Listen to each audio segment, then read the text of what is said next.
away then? Okay.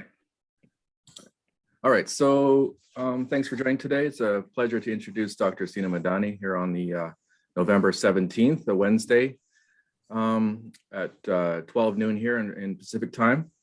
Sina has an interesting background. He has MD from Tehran, and he has a PhD from the University of Texas and worked at the MD Anderson Medical Center. Currently, he is an assistant professor at Vanderbilt University. He works in clinical informatics team and operations with data warehouse. He has a number of research with the Vanderbilt University Medical Center, including ontology, terminologies, text mining, natural language processing of a large operational database. Also, I should mention that Sina has been a guest lecturer in 3 of my classes during the last year. So I had the opportunity to talk to Sina for the past year. So.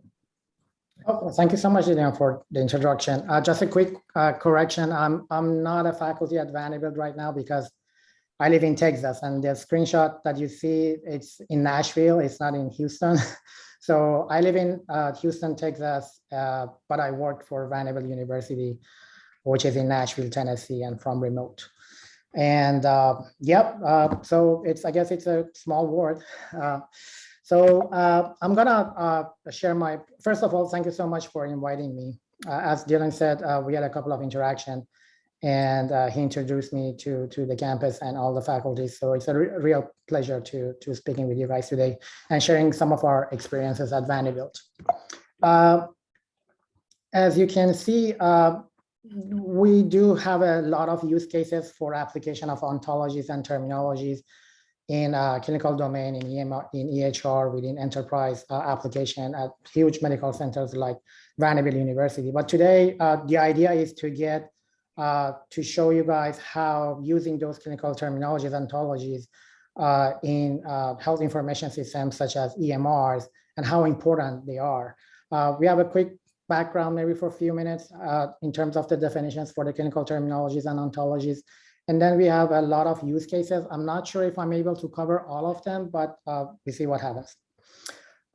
So what are clinical terminologies, ontologies? These are typically a collection of concepts and relationships if you're trying to define an ontology, because the reason that I'm switching back and forth between terminology and ontology, because they are used interchangeably. Sometimes they use ontology instead of terminology and the other way around. But typically, if you have a collection of concepts and relationships that describe a domain of knowledge in a formal language, it is called an ontology. And it's important to distinguish between terminologies, which are a flat list of concepts, and ontology sometimes. But again, depending on the use case, we have to make sure that we understand the differences between terminologies and ontologies. Terminology is a set of terms representing a domain of discourse. Nomenclature is a system of terms that is elaborated in a particular field according to a predefined set of rules. Dictionary is a structured collection of words or lexical units with syntactic and or semantic information about them. Vocabulary is a dictionary that contains terminology of a subject field. They may be referred to as control vocabulary sometimes in medical domain. Ontologies are explicit definition of terms used in a particular domain. They essentially comprise a model for the domain concepts. They describe the relationship properties, and sometimes instances are included in the domain concepts as well. Ontologies provide a shareable vocabulary in a given domain of discourse for the purpose of common understanding and unambiguous information exchange. The orderly classification of concepts or a list of concepts in appropriate categories is called taxonomy. And again, remember that these, depending on the application that you use, some of these terms and definitions may not be used with the same definition that I just provided to you guys. So what is the significance? Why it is important to know about these ontologies and terminologies? They are used in a many different applications. And to my opinion, every informatics project kind of is dependent on this type of structured concepts, structured data, and you need to know these coded data, because at some point you want to either extract those codes or you want to share those codes. So you need to know, you need to be familiar with this type of information and these type of ontologies and terminologies. And again, as far as, I mean, I'm trying to find some of the use cases that are not dependent, and I cannot find any, except that if you're working in a policy domain or other domains that are not dependent in this type of data. But if you're working with data in clinical domain and informatic projects, I would say that almost all the time you're kind of at some point would be dependent on this type of terminologies and ontologies, and it's really, really important to know how they are going to be used and what is the importance of them. To give you an example, one of the struggles that right now providers they have at the point of care is because every day these type of vendors, they're trying to force providers to use a terminology like ICD-9 and ICD-10 at the point of care, whereas these terminologies are not designed to be used at the point of care. ICD-9 and ICD-10, International Classification of Diseases, version 9 and version 10, they have been designed for epidemiologic purposes. They have been designed for classification of diseases. They have been designed for reporting codes and information to insurance companies or government entities. They're not designed for providers, and that's why it is important to find out exactly what is the use case, what is the main benefit of a given terminology and ontology, so you can use it or apply it in the clinical domain. You could use those terminologies for information extraction. As Dillian said, I had a couple of use cases, show them in an NLP, natural language processing pipeline, which you could use these ontologies in order to refine, either through the pre-processing or post-processing, in order to refine your data. You could use these kind of ontologies in your daily ontology-based knowledge modeling. So whenever you're doing a knowledge or you're trying to capture domain knowledge in a formal way, you are finding yourself in a situation where you have to map these kind of locally defined concept with an ontology, reference terminologies. So you should be able to figure out exactly what are the properties, what are the relationships, so you could map them correctly. And of course, there are many other use cases for ontologies and terminologies, like interface, provider-friendly interface terminologies, or frequently you would see predictive modeling or machine learning pipeline. So nowadays, machine learning pipeline or predictive modeling are really kind of a hype. So everybody is kind of talking about this, trying to find or trying to create a model for that. But remember that what it goes into these type of pipelines, machine learning pipelines, needs to be structured, and that kind of structured coded data is kind of dependent on the terminology and how you use those terminologies. There are many projects that I see, that specifically the ones that are dependent on medications for the machine learning projects, that you have a lot of dimensions, you have a lot of variables. And in order to reduce those dimensionality, you're kind of dependent on terminologies in order to roll them up and kind of abstract them in and convert those more than 1,000 different variations into 10 different variations. I'm going to show you a couple of examples in those domains for medications, so how we can use those terminologies in order to reduce that the dimensionality in machine learning pipelines. So these are the use cases. Again, we start with a data migration use case. This was an interesting use case because typically it's not a typical use case. So when you're obtaining a new EMR system, that's a really huge issue for data migration. It could be because you're having a new application or any other reasons, and you're trying to migrate your data from the old application or the legacy EMR to the new EMR. And it's really hard. I mean, I barely find as a use case that your source and target applications they can consume the same type of data. Because of the formatting, because of the really different variations and properties, you cannot use the same data in your source data or legacy, application or environment and just push it to the new environment, unless the two environments are exactly the same in different versions. But typically you have two different applications, completely two different applications, and you're trying to push your data, migrate it to the new applications. And that's the part that you may find yourself in a situation that you have to be dependent on some type of terminology and ontology. So in our case at Vanderbilt, 4 years ago, when we moved to Epic, the problem was that in our own customized kind of a homegrown EMR system, we had a lot of concepts, structured concepts coded to Snomed, but we had to kind of move them into Epic. The problem was the concepts that we have been capturing for a long time for around 250,000 patients, and I think it was dependent on the family medical history context. We had 2,000 concepts, unique concepts for those 250,000 patients. But on the target EMR, on the target location, we had only a limited number of the concepts, unique concepts. Like in this case, it was only 637 for that specific domain that we were looking at. So the question was how we should go from those really granular and detailed concepts from our source system to the relatively kind of a general concept in the target system. And again, some might ask question, why you guys were doing that? I understand that the kind of a question. I mean, the confusion, typically they don't do that, but there are some use cases that you have to do it. And except from this use case, you may find yourself in a situation that you have to report to the higher management or to another company or to another entity that they do not need to know the granularity of the concept. So they don't care about different types of cardiovascular disease. They just want to know how many patients have cardiovascular disease.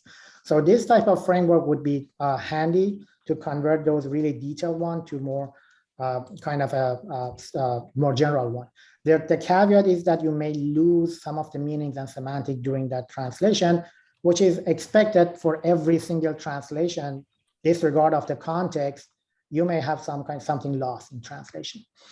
So that was our use case. So we had, for example, a lot of kind of a concepts, like in this case, it was chronic kidney disease stage 3. And so we looked at hierarchy in Snomed. And remember that some of the terminologies like Snomed, they allow multi-parenting. So in this case, that concept had multiple parents. And then we calculated the distance from of course, I'm showing just one branch here. There were other branches for this concept as well. But in this branch, you could see the distance between our source concept, which was chronic kidney disease stage 3. And if you go higher up to the hierarchy, we found 3 matching concepts in our target environment, which was renal impairment, kidney disease, and disorders of genitourinary system. And you could see the distance in terms of how many concepts is on top of that concept in order to get to the parent. So we exposed them to the SMEs and asked them which one would be more appropriate. You would assume that the closest one would be most appropriate, but again, it's kind of subjective depending on the provider, depending on the subspecialty who's looking at the data. They may have different opinions. So we ended up having some kind of discrepancy. Again, the hypothesis was the closest parent to the concept that we found would be the best one, but it wasn't the case. Sometimes it would be the far distance one. But there were some other reasons that SMEs rejected the parent concept that we found. Sometimes the problem was discrepancy in the actual meaning or synonym of the concept, like fibromyositis and fibromyalgia. Again, depending on who's looking at these data, they might find them kind of similar, but it could be quite different. Or alcoholism or alcohol abuse. And again, depending who's you're exposing your data to, the meaning would be hugely could be different in terms of the meaning. Also, contextual discrepancy come into play as well. And that's an ongoing problem. Whenever you extract anything in clinical domain, you have to always, all the time, include the context, because that context makes a huge difference. So you may have a concept called heart transplant. So if it is under procedure, it means that it's a procedure type of the concept. If the note in this case would be the context, so you have an operation note and they mention heart transplant, automatically you would deduce that heart transplant procedure. So it's a procedure, it's not a history of a transplantation of the heart. So this type of context is important. Sometimes within a note, if you have BS under a lab, it means blood sugar. But if that BS appears under another section of the note, like GI, it means bowel sign, bowel sound. Or if that BS appears under another section or subsection of physical exam, like a pulmonary, it means that breath sound. So it really depends that where you find your concept, and always, all the time, that concept should accompany the context in order to have a full semantic interpretation of that in an accurate way. Another example of being discrepancies and SMEs rejecting the classifications of concepts by Snomed is just a simple fact that Snomed or any other clinical terminology, they are designed for computers. They are not really designed, except for a few exceptions, for humans to understand or digest it. And typically, at the point of care for patients, we have that kind of dissatisfactions from providers that they're not in agreement with the way that concepts are being classified in an ontology or terminology. An example here is factor 1 deficiency, which based on Snomed, it could be a type of disorder of immune structure, or it could be a complement deficiency disease. But many SMEs got back to us and said, no, we consider it as a blood disorder. We consider it as a blood clot disorder, which may or may not exist in your terminology. So that's another reason that we found there is a discrepancy between what automatically we were able to extract and what our providers were asking from us. I talked too fast. So feel free to stop me whenever you have a question so we can get back to it and then discuss it. Second use case, problem-less optimization. This was 7 years ago at MD Anderson, 6 years ago. So again, the use case was that we were moving from our homegrown EMR system to Epic. And we have a large number of the notes from patients. I guess it was around 15 million notes. And back then, MD Anderson didn't have a structured way to document patient problems in their homegrown EMR system. So we had to kind of not only move them to whatever we have, not only make them structured, but also move them to the new system. So the use case for that time was using NLP, obviously. We used MetaMap in combination with IBM Content Analysis Server, IC8, that was part of another big module for IBM healthcare project. So we pushed all of our clinical data, more than 50 million notes, patient notes, into an NLP pipeline. We annotated them. We kind of compartmentalized them in terms of the sections. We figure out, oh, this concept is coming from this section. So we did some kind of pre-processing in order not to process everything. We just processed everything from every note that was meaningful or useful, and from every section of the note that was meaningful or useful. Because if you're trying to extract patient problems, it's not that you can find it everywhere. And the problem to capture the concept from everywhere in the note, in the patient note, is the fact that you may, again, find a concept with an inaccurate context. So the good thing for those patient notes was the fact that there were sections in each note, and we were able to target a given section. And by section, I mean, so a typical patient note has what is the chief complaint? So that section, what is the past medical history? What is the history of present illness? What is the physical examination, assessment and plan? So these are different sections that providers typically document patient problems. And whenever you're trying to extract patient data, you have to pay very close attention to those sections, because depending on where you're extracting those concepts, the meaning could be hugely different. Another example would be diabetes. If you extract that from past medical history, that shows that, oh, that's a patient's past medical history for diabetes. But if there's a section called family medical history and you don't pay attention to that during extraction, that concept belongs to a family of a patient and not a patient himself. So that's why we have to pay attention again, emphasizing on the fact that you have to kind of look at the context. And that was part of the pre-processing in this slideshow. In this slide, it was a part of a pre-processing, but the part that we use ontology was post-processing. So we identified the concept, we extracted the concept, we thought it's a relevant concept, but we had to go through them again to make sure we are not pushing redundancy into the new system. So the output of the NLP from the legacy system, this is an example for one patient, around 9-10 different problems. But when we look at the problems of that patient, for this specific patient, it's a real patient actually. we noticed that some of the problems are kind of redundant. I mean, they seem that they are relevant. They seem that somehow they are duplicates. So we started to look at them, and then at that point we thought maybe we can use ontological relationship from Snomed, because Snomed has some vertical is a relationship and some horizontal or attribute relationship. I'm going to show them in another slide. But if we look at those relationships and we analyze a flat list of patient problems, there might be some association with them, and possibly we could be able to eliminate those. In this example, let's start from the top one in blue, history of subarachnoid hemorrhage.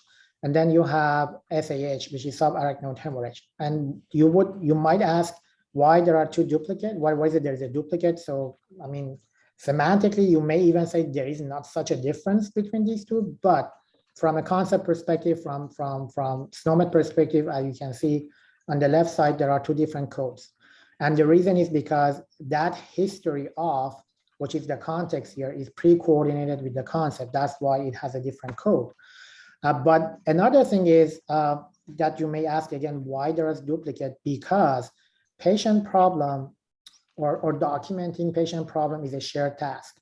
It's not just one provider documenting problems and done. No, one patient might be seen by, I don't know, 20 different providers during hospitalization.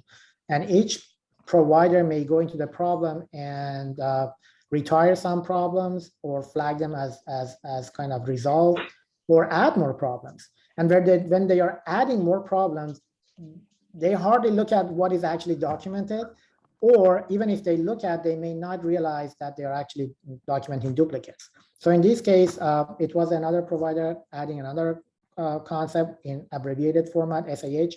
So obviously, I mean, someone else added another problem which is similar exactly, and added to the patient problem. So we were using Snomed relationship, and I'm going to show that in the next slide to figure out which one is a duplicate. And in that case, Snomed showed us, oh, that's a history of subarachnoid hemorrhage is a lateral relationship or attribute relationship that ties that concept to SAH. So we were able to eliminate that automatically. Or the one in green, small cell carcinoma, is a morphologic abnormality, which typically pathologists document that. And then you have small cell carcinoma of lung, which again, someone might say, removing one of them is dangerous because small cell carcinoma can be seen in other organs as well, which is right. But since we knew that the context is lung or respiratory system, then we could easily eliminate one of those concepts which had a different semantic types. Or in the third example, in red, atrial fibrillation and cardiac arrhythmia. If you look at Snomed hierarchy, atrial fibrillation is a type of cardiac arrhythmia. So again, by just applying those ontological relationships, we were able to eliminate at least 3 concepts from this patient. And I don't have the data here, but I remember that all in all, from 500,000 patients, almost 75% of patients, we were able to eliminate at least 2 concepts from their problem list and kind of shorter, make the problem list much more shorter. This is another example that I show. I mean, that's a kind of a graph view of what I show you for the relationship between cardiac arrhythmia and atrial fibrillation and cardiac arrhythmia, that you can see the kind of a relationship with them.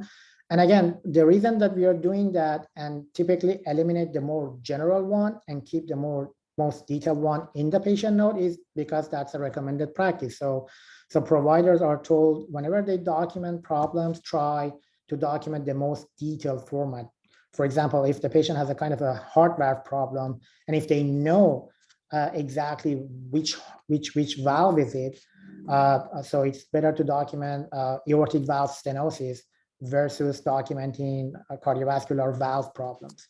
So again, if they know the exact diagnosis, the most detailed one, that would be the recommended way to document that. But since again, there are a lot of providers that are touching patient problems and they're documenting, and they are from different subspecialties. They don't pay attention to these type of details. So someone may already documented a kind of a valve with a different synonym, and the new provider who is in, I don't know, in emergency room or in GI domain that has no idea about cardiovascular problems of the patient, just document another kind of a duplicate in a most general format. And that is Sorry, you said I could ask a question. Is it okay if I jump in and ask something quickly? Sure, absolutely. So it was just on your previous slide. So when you had the example of small cell carcinoma of lung and small cell carcinoma, I understand you've said them could be the same thing, but if it's not specified in the first one that it's of the lung, it could be of another organ that could have been maybe recorded at another date by someone who. Exactly. Okay, Exactly. Yeah. So when you guys sort of like combined them, or was there sort of like date checks and everything else involved as well, just to? Yes. So the part that I'm not showing in this slide is whenever we extract the data, we included the module, we included the section, we included even the application that we took that concept. In this very example, because we were sure that small cell carcinoma is coming from lung department. So the thing is, and again, it really depends on your environment.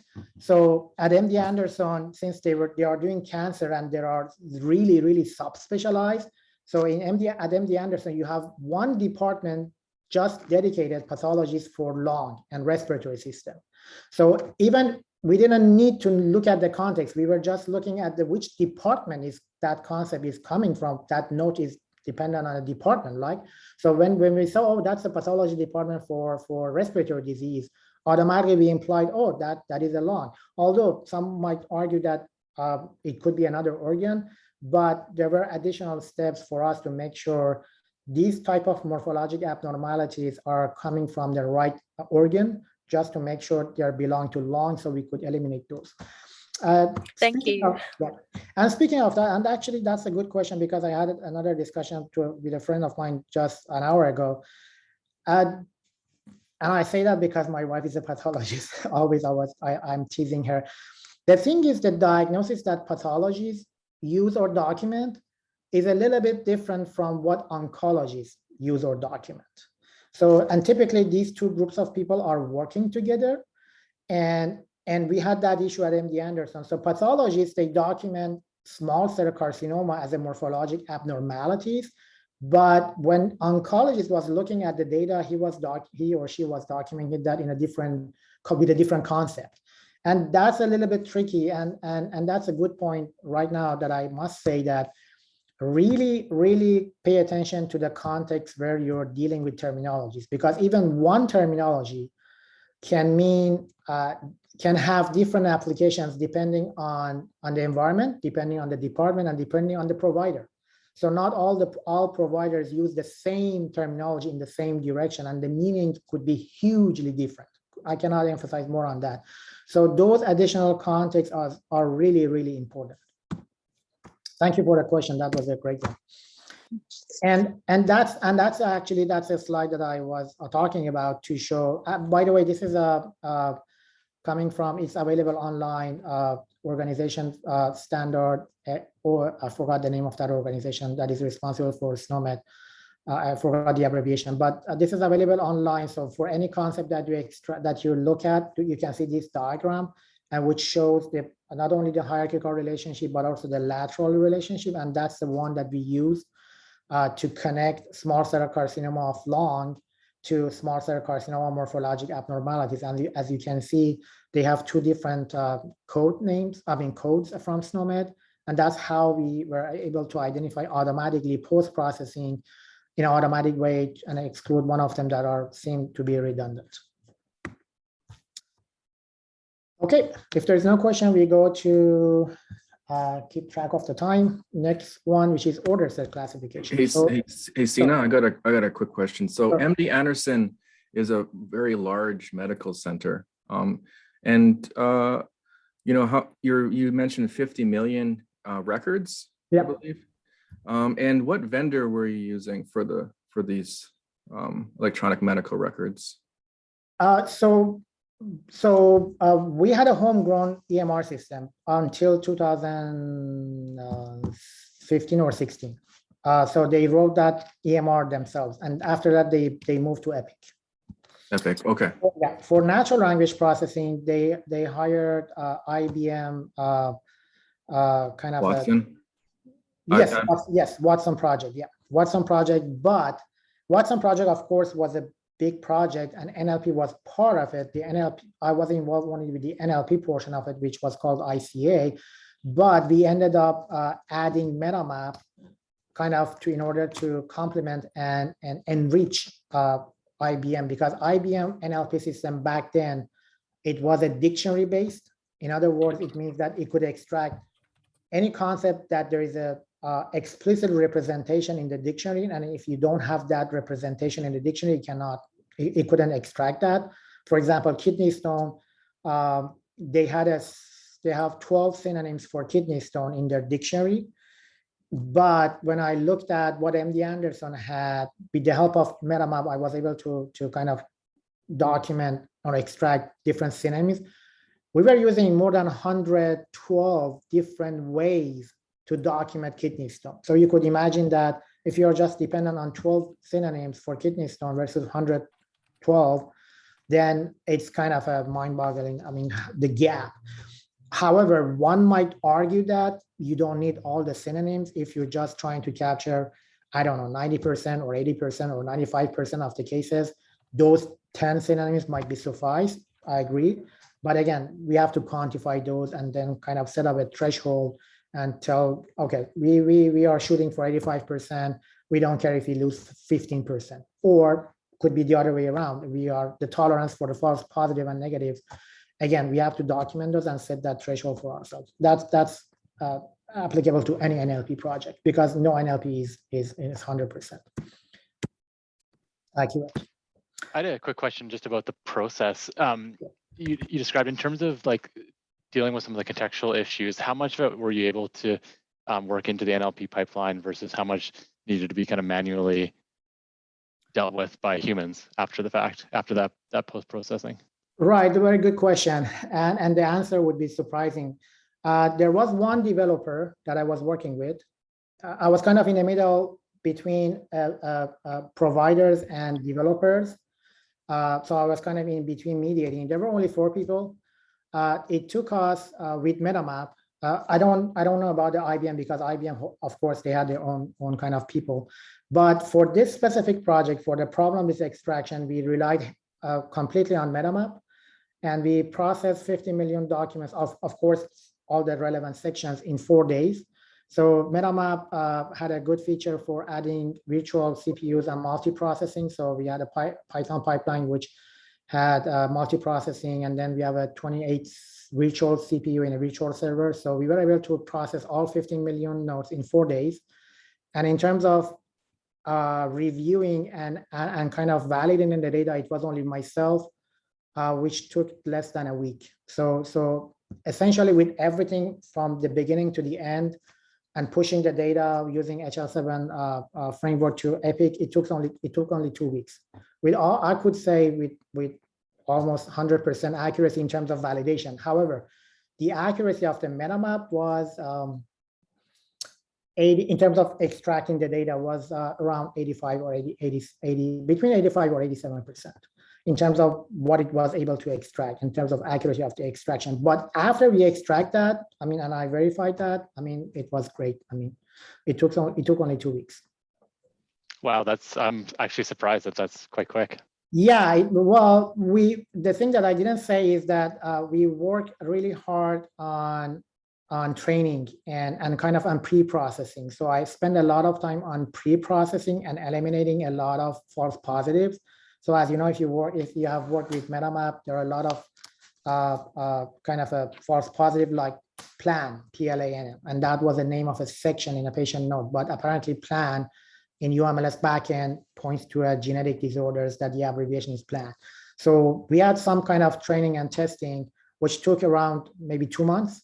So we had a lot of training and testing to identify those false positives, which were a lot of them. So we were able to exclude those CUIs before it goes into the NLP pipeline. But yeah, if you include that, then it was 2 months and 2 weeks. Still, Thanks. I consider that a good turnaround, considering the fact that it was free. I mean, so. Yeah, another thing, Sina, is I think Vanderbilt and Texas, University of Texas, they use the same vendor. Is that correct? No, IBM is no longer here. So the new. No, but Epic. Do they use Epic? Oh, yeah. For Epic, yes. Well, Epic is everywhere. I mean, Right. yeah, Epic is the most dominant one. Not only, I mean, Northeast, everyone is Epic. California, everyone is Epic. Yeah, I mean, typically the market is divided between Epic and Cerner, although there are some others, but the majority is Epic. Yeah. Yeah, and then they had some issue. I don't want to take up too much of your time, but IBM Watson, I think you were going to say there was some issues. So I think in 2018 they kind of stopped using it, or yes. And again, the problem was their approach was dictionary based versus semantic based versus lexical based. They were just depending on a dictionary. So if your concept was not in a dictionary, you're done. And again, that solution might work in other industries or domains, but in healthcare, you definitely need to know the lexical, the semantics, the context. Otherwise, it's going to be a failure. So this is another example for using ontology. So we have a lot of order sets. Order sets means, so when patient comes to the clinic, there are some few orders that are grouped together. We call that order set. So instead of clicking orders one by one, 10 different orders that are related to each other. So we have an order set. So if you click that, automatically few different orders are being placed. But the problem was how we could maintain those order sets, because there was no way to figure out which type of what order is what, related to which disease or related to each medication, and what is the context for using that order. So orders, typically they have a diagnosis section, they have a medication section, or they have a procedure section. For example, we have coronary artery disease or myocardial infarction diagnosis recommended by antiplatelet therapy. So as you can see, we have two components of diseases and one component for medications, two diagnoses here and one medication. So for us, there was no catalog. There was a catalog, but the catalog was a flat list. We couldn't find a way, we didn't have a way to kind of figure out that catalog is related to what other type of concept that are relevant to other objects in our EMR system. So the suggestion was to look at the content and the name of those orders, and then pick up the concept. And based on the concept that we pick up from NLP, we categorize them in one ontology, like ICD-9, ICD-10, or RxNorm as a medication. So this is an example that we look at those concepts, and I wish I had another screenshot for that. And then based on the concept that we extracted for those, we were able to, which in this case, if I'm not wrong, the hierarchy is coming from ICD-10 terminology, but the one that is highlighted here is our own order set. And that order is automatically being classified under ischemic heart disease. That's automatic classification, because we were able to extract the codes in that order, which are pointing to coronary artery disease and antiplatelet therapy.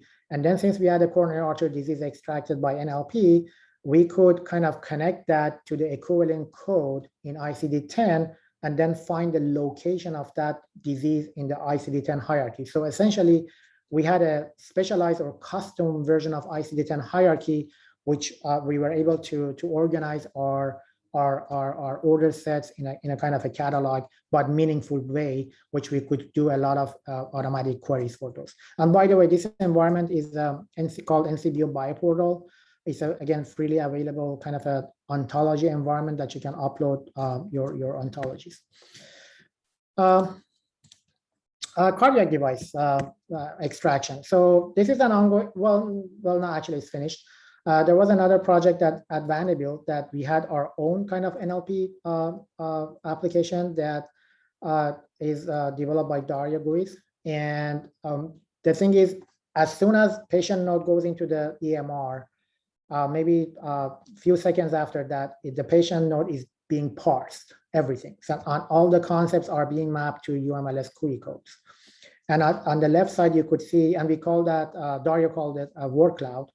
And as you can see, these are the coded patient data on the left side that for that given patient that you can see are being shown to providers. And the more that concept being repeated in patient node, the more kind of a bold it gets. So chronic, by just one look, you could see, oh, patient had hypertension, chest pain, chronic renal failure, coronary artery disease. These are the big ones based on, again, boldness. But we use that kind of a infrastructure. And the use case for us was to figure out if the patient has a cardiac device, because we were able to immediately identify if a blood culture of a patient is infected or the patient has an infection by monitoring all the HR7 messages passing through from lab system to the EMR. We were able to pick it in the bus system to figure, oh, that is the infection. But infection is really important for patients who are wearing cardiac devices, because patient may end up in a critical situation. They may have to extract the device and reimplant it again. There is a huge cost for that. And of course, there are some clinical concerns. So the idea was to pick up a patient who had a negative positive blood culture immediately by just looking at the patient data. And that helped us to identify those concepts related to cardiac device. Again, someone said, oh, it's important. You look at Snomed and it says cardiac device, and then look at all the children. That is not the case the majority of the time. That means that in order to identify all the relevant concepts related to cardiac device or any other diseases, the majority of the time, depending on the terminology that you're looking at, they're not listed under one node. They are scattered through the whole terminology. And you have to be able to find those. Sometimes it's a mixture of device and procedures. Like in this case, you may not find a name of a device in patient node, but there might be an indication for the procedure. So we did that procedure for patient. So if you extract that procedure, that could be used as a proxy for the actual cardiac device. So for me, it was to kind of look at all the association in Snomed. And again, a graph version of the ontology is really helpful. In this case, I used a graph version of Snomed, 4 lines of Sparkle instead of writing, I don't know, 20 lines of SQL, or maybe I'm just too lazy. You could able to extract all the relationships, and just starting with 2 concepts: permanent pacemaker, implantable cardioverter defibrillator, are the ones that cardiologists told us these are the main 2 concepts. I use those 2 concept codes in Snomed and then look at all the relationship. And we were able to identify 52 more relevant concepts that are either part of the either relationship or attribute relationship. So we ended up having a lot more concept that we were able to extract and kind of capture more patient in our cohort study. These are examples of the relationships that we identified: direct device of, has direct device, uses device. So if you look at Snomed, there are a lot of properties, not a lot, I guess it's around 200 maybe properties that you could use those properties or relationship in order to identify more concept or target concepts that are relevant to your study. This is another shot of permanent pacemaker that shows. So here I show you 1, 2, 3, 4 relationship for that concept, or 4 properties, and those are the values. The one that you can see under those blue kind of icons, those are all the values for those type of properties. So I had to look at those manually and verify those to make sure those are relevant, so we could actually use them as a proxy for extracting patient cardiac devices. Let's do another time check. Okay, 15 minutes. I have 3 more use cases, but I think I was able to show the importance. I want to show you a demo. It's not a demo, it's just a website. But I stop here right now to answer questions. If there are none, then I move to other use cases. Any questions? I should mention too, Sina, that Dr. Madani is an assistant adjunct assistant professor at the School of Health Information Science as of last month, 2021. So we're happy to have him. Yeah, thank you. That was a pleasure. Yeah, you can tell he has got lots on the go. So, this is another use case, kind of interesting, brought by a colleague of mine, and he thought again it was easy. He told me, okay, how we can extract all. They had a use case, and the idea was to identify all antihypertensive medications. And he was looking at an ontology like RxNorm, said, oh, it's easy. I go to Rx class. Let me show you. That's a part that I want to do a demo, although demo is dangerous, but let's do that. So So that's the part. And he said, hey, I went into RX class. Again, this is available from NIH. And my objective is to extract, to know all of the antihypertensive medications based on RX now. Of course, you have to verify that with a clinician or with a SME. But from here, you could see, oh, there are only 31 medications relevant to hypertension. Again, assuming that providers agree with this type of classification.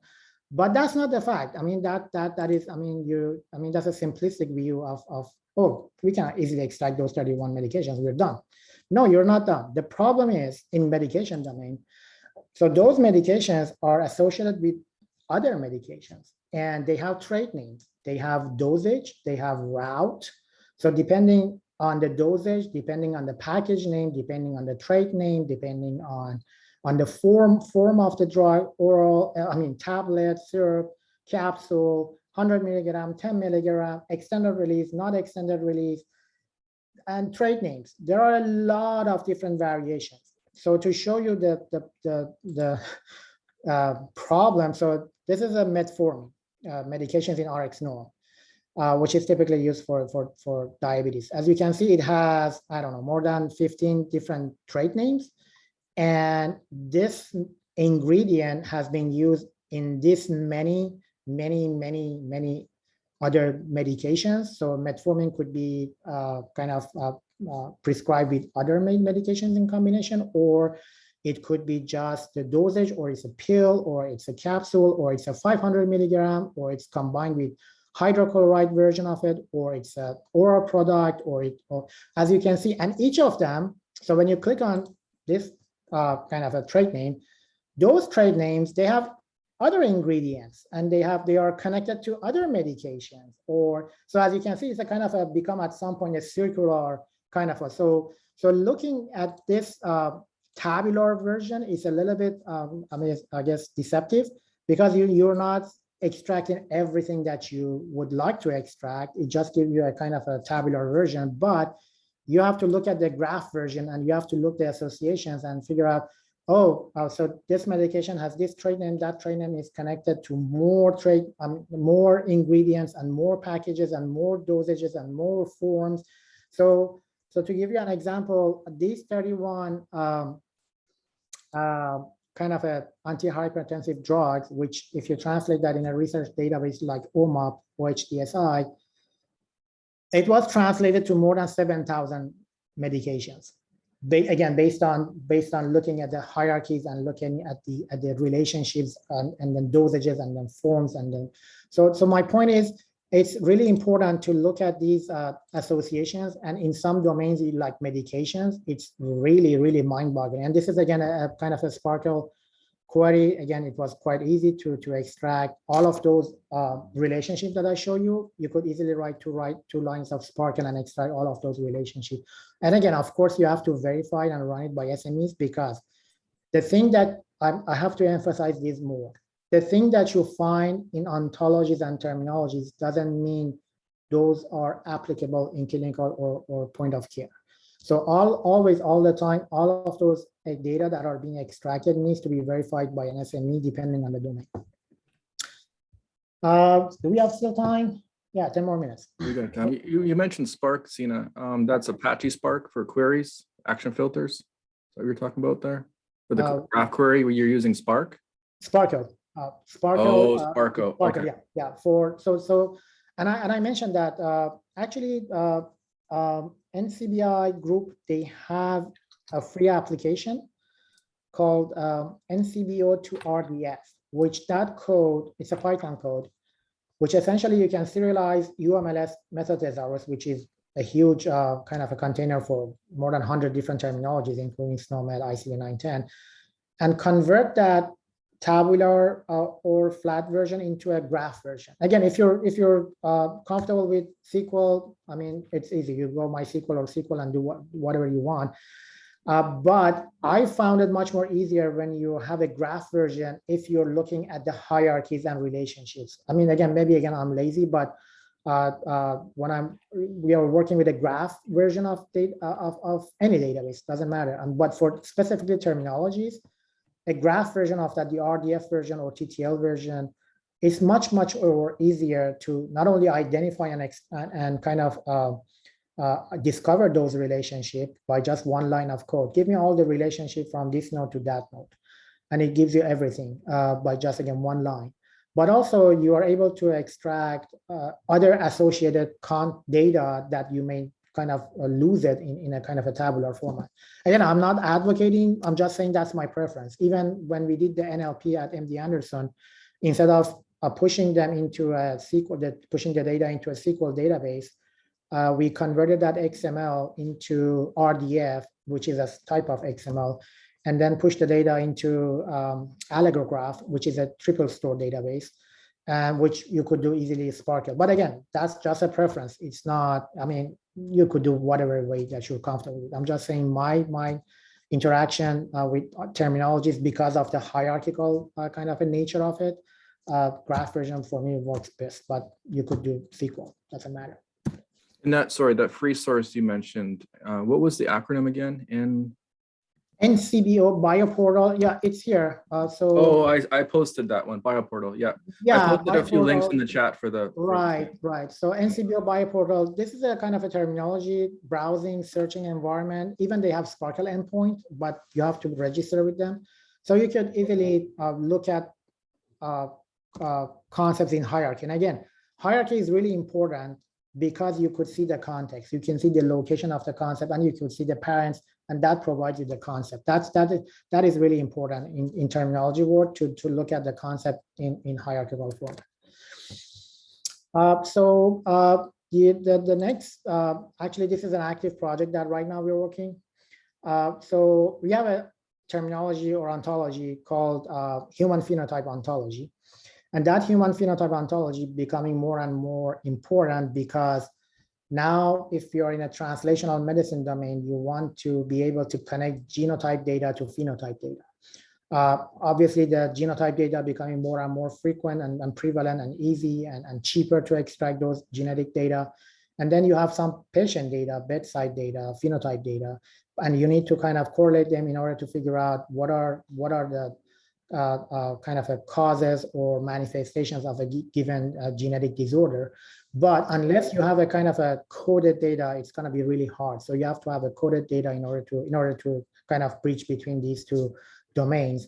And that's where human phenotype comes into play.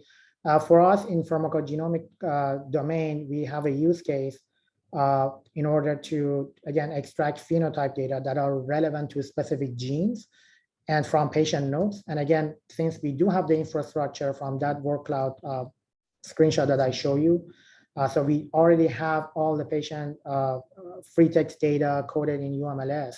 And then we looked at human phenotype ontology. And as you can see at the bottom of the screen, this ontology references either UMLS or Snomed or other terminologies. But we found that this is really helpful, because now that we have all of our patient data coded in UMLS with this code, now we can easily identify or kind of extract the one that are relevant to human phenotype ontology for a specific domain. So we are using that kind of bridge in order to extract just human phenotype. But the part that I wanted to kind of emphasis on it, the NLP part aside, is again the ontology. So if you look at arrhythmia on the left side, this is the human phenotype ontology hierarchical structure, and arrhythmia has many children in that ontology, in human phenotype ontology. So originally we started just with arrhythmia and just look at patient note and then cross-reference the UMLS code and then extracted arrhythmia, easy. But we thought, oh, what if we look at all the children of arrhythmia as well? Because a sinus bradycardia is a type of a bradycardia, and bradycardia is a type of arrhythmia. So again, conceptually, sinus bradycardia should be counted toward an arrhythmia. And again, we have to verify that with the SMEs, because again, these kind of classifications, 80%, 90% of the time, might be acceptable to providers and physicians and clinicians, but sometimes they disagree. So before we apply this type of ontologies and hierarchies, we verify them with the appropriate domain. In this case, it was a pathologist who was looking at them and verified them. But the point here, So the blue part this is for 54 patients. So the blue part are the amount of the concept we were able to extract by NLP. This is the blue part. The green part are the amount of the concepts for human phenotype that providers manually extracted. So you can see it right away. I mean, 3 times more if you use NLP, 3 times more we can actually extract concepts compared to a human factor. But the part that was interesting and relevant to our discussion is when we added this ontology and created a kind of an ontology repository for our NLP as a post-process or pre-process. Hey, not only extract arrhythmia, but also if any children of that arrhythmia you found based on the subsumption, report them as arrhythmia. And that at that point we found, oh, we could add 20% more. We could extract 20% more concepts if we include ontological relationships. So the red part shows the benefit or the addition of additional concepts if we start using ontologies and look at all the children. And again, in this case, we just look at the children and one ontology, which was HPO. But you could imagine if we extend that to lateral relationship or other terminologies like Snomed, we could even increase that. So the point is, adding this type of ontological relationships and ontological features to any kind of NLP or data extraction could hugely enhance your extract data. If we have 4 minutes, so yeah, this is quick. Actually, I mentioned that at the beginning of the talk. We had a machine learning use case, and the problem was they had more than 4,000 data points, or they call that in machine learning dimensions. So there is a terminology or ontology called ATC, anatomical therapeutic for drug classification, which all of these different variations of a given drug, they could be rolled up and mapped to a higher class. In this case, it was coincidentally, it was antidepressant. So as you can see, where you have, in my case was 7,000, in this case was 4,000 different medications that are all different subtypes of antihypertensive drugs.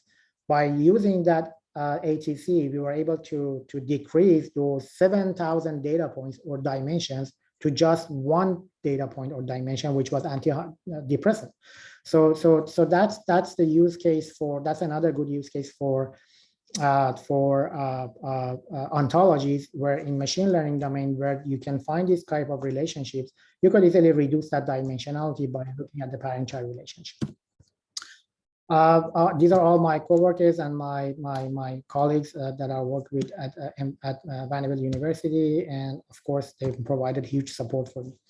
I don't know, we have 3 minutes if there is any more question. Any question? First of all, thanks very much, Dr.